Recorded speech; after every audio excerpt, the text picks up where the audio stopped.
அமெரிக்காவுக்கு போனாங்கன்னா அங்கே போய் கூட எங்களை நினச்சி வாட்ச் வாங்கிட்டு வந்து கொடுத்துருக்காங்க. அதே மாதிரி குழந்தைங்களுக்கு சாக்லேட்ஸ் வாங்கிக்கிட்டு வந்து கொடுப்பாங்க. நான் கூட அம்மாட்ட சொன்னேன், அம்மா நீங்களே அமெரிக்கா போயிருக்கீங்க, அங்கே போய் கூட எங்களை எப்படிம்மா நீங்கள் ஞாபகப்படுத்தி யோசிக்கிறீங்கன்னு நான் கேட்டேன். இல்லை, அங்கே போய் அந்த வாட்செல்லாம் பார்க்கும்போது இந்த வாட்ச் உனக்கு நல்லா இருக்கும் அப்படின்னு நான் யோசித்து உனக்காக வாங்கிட்டு வந்தேன், இன்னும் நான் வச்சுருக்கேன் அப்படின்னு அவங்க சொன்ன அந்த அன்பு தான் எனக்கு அதில் வெளிப்பட்டது. அதுக்கு பிறகு நம்ம பார்த்தோம்னா ஒவ்வொரு முறையும் கேப்டன் பிறந்த நாள் அன்றைக்கி எம்ஜிஆர் தோட்டத்துக்கு நாங்கள் போவோம். போயிட்டு அங்கே அம்மா கிட்ட வந்து ஆசீர்வாதம் வாங்குவோம். கேப்டன் வந்து எம்ஜிஆருடைய மிகப்பெரிய ஃபேன் அப்படின்றது உங்களுக்கு தெரியும். அதனால் கேப்டன் அங்கே போயிட்டு அவங்கக்கிட்ட பிளெஸ்ஸிங் வாங்கிட்டு வர்றதை ஒரு வழக்கமாக நாங்கள் வச்சுருந்தோம். அப்புறம் சண்முக பாண்டியன் பிறந்தபோது நேரடியாக வந்து ஆசீர்வாதம் பண்ணிவிட்டு குழந்தைய போனாங்க. அந்த மாதிரி அவங்களுக்கும் எங்களுக்குமான நட்பு மிகப்பெரிய ஒரு நட்பு.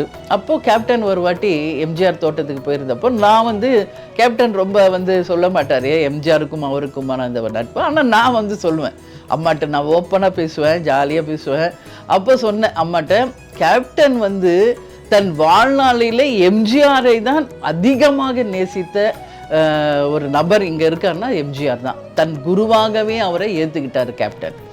ஒவ்வொரு நாளும் எம்ஜிஆரை அவர் நினைக்காத நாளே இல்லைம்மா அப்படின்னு நான் சொல்லுவேன். அப்படியா அப்படின்னு ரொம்ப வியந்து கேட்பாங்க. அப்போ கேப்டன்ட்டே கேட்டாங்க, ஏன்பா இவ்வளோ நீ அவர் மேலே பாசமாக இருந்திருக்க, ஏன் நீ வந்து பார்த்துருக்கலாமே அப்படின்னு. அப்போ கேப்டன் வந்து பார்க்கணுன்னு நினச்சம்மா சந்தர்ப்பம் அமையலை அப்படின்னு சொல்லுவாருங்க. ஆனால் அதற்கு பிறகு கேப்டன் வந்து அந்த அம்மாட்ட கேட்டது ஒரு விஷயம், அவர் ஞாபகமாக, ஏன்னா அவர் இருந்த காலம் என்னால் அவர் வந்து சரியாக பார்த்து பேச முடியல, அவர் ஞாபகமாக ஏதாவது ஒரு பொருளை எனக்கு நீங்கள் கொடுக்கணும் அப்படின்னு கேப்டன் வந்து ஜானகி எம்ஜிஆர் அம்மா கிட்ட கேட்டப்போ அவங்க கொடுத்தது தான் இந்த கோட். இது வந்து எம்ஜிஆர் அவர்கள் அவர் நடித்த திரைப்படத்தில் இந்த கோட்டை வந்து அவர் அணிந்து நடித்த இந்த கோட்டை வந்து எம்ஜிஆர் ஞாபகமாக கேப்டன் கையில் கொடுத்தாங்க.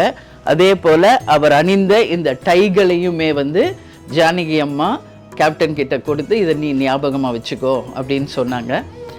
நான் வந்து அதிமுக தொண்டர்கள் கிட்ட நான் ஒரு விஷயத்தை கேட்டுக்கிறேன், இந்த கோட் புரட்சி தலைவர் எம்ஜிஆர் எந்த திரைப்படத்தில் யூஸ் பண்ணியிருக்காரு அப்படிங்கிறத நீங்கள் எனக்கு தெரியப்படுத்தணும் அப்படின்னு ஒரு அன்பான வேண்டுகோளை நான் இந்த நேரத்தில் வைக்கிறேன். அதுக்கு அடுத்தது கட்சி ஆரம்பிக்க போகிறதுக்கு முன்னாடி ஜானகி அம்மா வந்து நீ வந்து அவருடைய ஞாபகமாக உனக்கு ஏதாவது வேணும்னு கேட்டீல, அப்போது கேப்டன் சொன்னார் அவரோட பிரச்சார வாகனம் எனக்கு நீங்கள் கொடுக்கணும் அப்படின்னு கேட்டார். தாராளமாக நீ எடுத்துக்கோ, இங்கே வந்து நாங்கள் சும்மா தான் அதை வச்சுருக்கோம் அப்படின்னு சொல்லி எம்ஜிஆரினுடைய பிரச்சார வாகனத்தை கேப்டன் அவர்களுக்கு ஜானகி அம்மையார் வந்து பரிசாக கொடுத்தாங்க.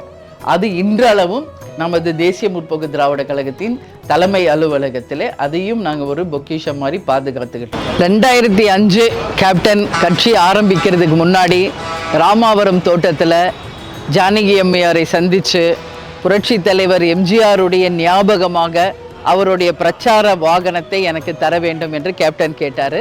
அதற்கு இணங்க ஜானகி அம்மையார் அன்பு பரிசாக கேப்டனுக்கு கொடுத்த இந்த பிரச்சார வாகனம் இன்றளவும் நமது தலைமை அலுவலகத்தில் பொக்கிஷம் மாதிரி இதை பார்த்துக்கிட்டு இருக்கோம். கேப்டன் அந்த மாநாடுலேயே சொன்னார், 2005 தான் நான் கட்சி ஆரம்பிக்கணும் அப்படின்னு இருக்கு, இந்த வாகனத்தினுடைய நம்பரும் 2005, இது கடவுளால் எழுதப்பட்ட நியதி விதி அப்படின்னு கேப்டன் மாநாடு திடல்லையே சொல்லியிருப்பாரு. அந்த பெருமைக்குரிய எம்ஜிஆருடைய வாகனம் தான் இது கேப்டன் பிரச்சாரம் செய்கின்ற அவருடைய வாகனம். எனவே இந்த நாளில் இந்த விஷுவல்ஸை உங்களோட நான் ஷேர் பண்ணுறத பெருமையாக நினைக்கிறேன். எனவே இது எம்ஜிஆருடைய வாகனமும் கேப்டனுடைய வாகனமும் இரண்டும் தலைமை அலுவலகத்திலே இன்றளவும் நாங்கள் அவர்கள் இருவரின் நினைவாக இதை வந்து போற்றி பாதுகாத்து கொண்டிருக்கிறோம் என்பதை நான் தெரிவித்துக் கொள்கிறேன். அதற்கு